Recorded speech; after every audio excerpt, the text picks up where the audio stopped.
Everybody get up, it's time to slam now. We got the real jam going down. Welcome to the Space Jam. Here's your chance, do your dance at the Space Jam.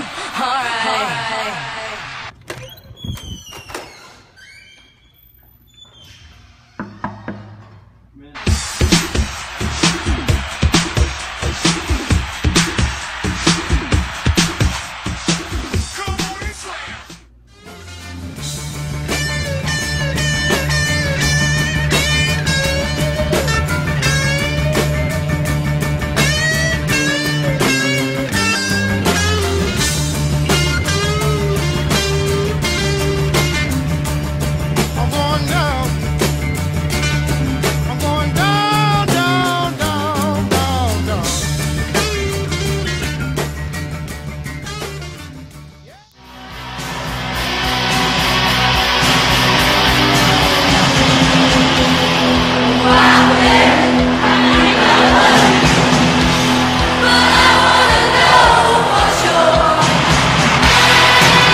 Haywood likes the hard stuff out over the plate, so bust him in and don't get up with anything.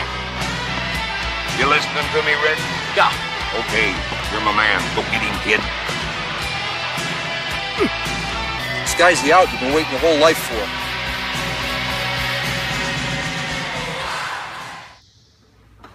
You ready? Mm-hmm.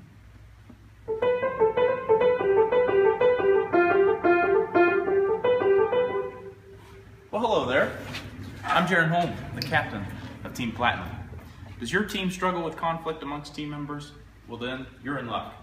Team Platinum has constructed a groundbreaking conflict resolution template that will ensure that you complete the season with ease. Most infomercials guarantee results. After 3 easy payments in 1999, you're still trapped in that same old miserable life of yours. Take, for example, the shake weight. Do you know anyone that uses a shake weight that can bench more than the bar? Me either. As the leader of Team Platinum, I guarantee that these conflict resolution techniques will show immediate results. If it were up to me, we'd be using these bad boys to settle conflicts amongst team. However, people are too soft nowadays. You can't just be duking it out to settle conflict. What's important to consider is that team conflict is inevitable. It is imperative that you, as a coach, are able to handle said conflict. Prepared to hear what Team Conflict has constructed? I don't think you're ready for this jelly, but here it is.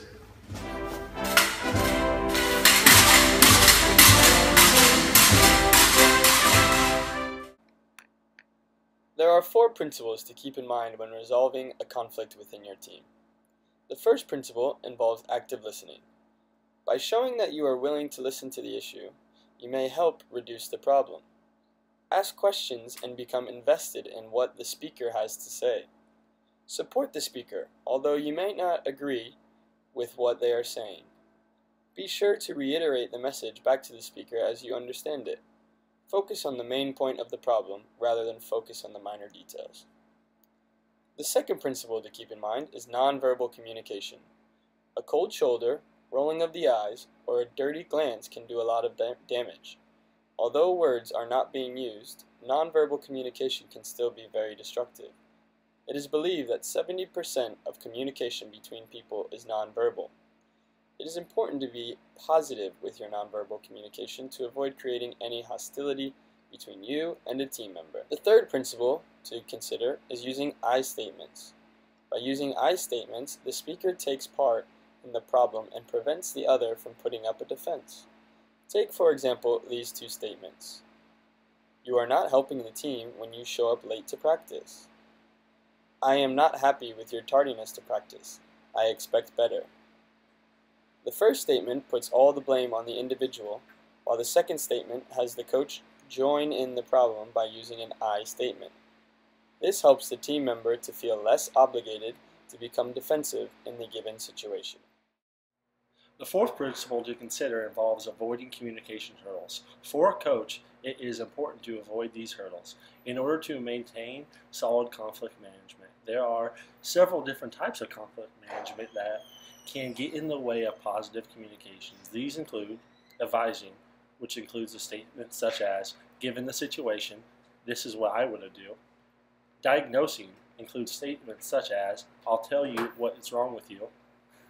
Discounting, which involves saying, it works itself out, just stay positive. Lecturing, which could involve saying to a team member, I've told you not to do that over 100 times, threatening. So say a team member, if this happens again, you're packing up your bags and you're going home. Lastly, preaching, which could say something like, I've taught you better than this. Just like to take a moment to shout out Team Platinum sponsor, Gatorade, in a store near you. Got a new flavor out, Mango Berry Splash. I'd recommend trying it. It's the best. Along with the previous communication strategies, there are several do's and don'ts involved in managing conflict. Here are the do's. Stress the importance of your relationship with that person. Take the time to articulate what you want to say. Be open-minded when listening to what the other person has to say. Listen to everything the other person has to say, and focus on fixing the problem without attacking that person. Some don'ts for you. Don't only communicate the solution, communicate the problem as well. Stop communicating and discussing the problem and how it may be solved. Don't use crude humor or sarcasm. Don't use nonverbal communication to relay your message. Don't talk to those who are not involved about the problem. Whether it is conflict over minutes on the field, differences in individuals' culture, the bitterness of defeat, conflict can greatly destroy team chemistry. If you are a coach, it is your duty to understand how to best manage team conflict so that your team can grow and move forward. Learning to best manage conflict will only benefit you in the long run.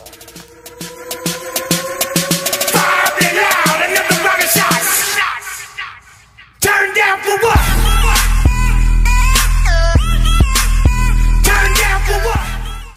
Conflict resolution is not for everyone. Please consult your doctor to see if your heart is healthy enough for conflict resolution. Symptoms include but are not limited to stress, high blood pressure, increase in hair loss, gray hair, blurred vision, and questions of sanity.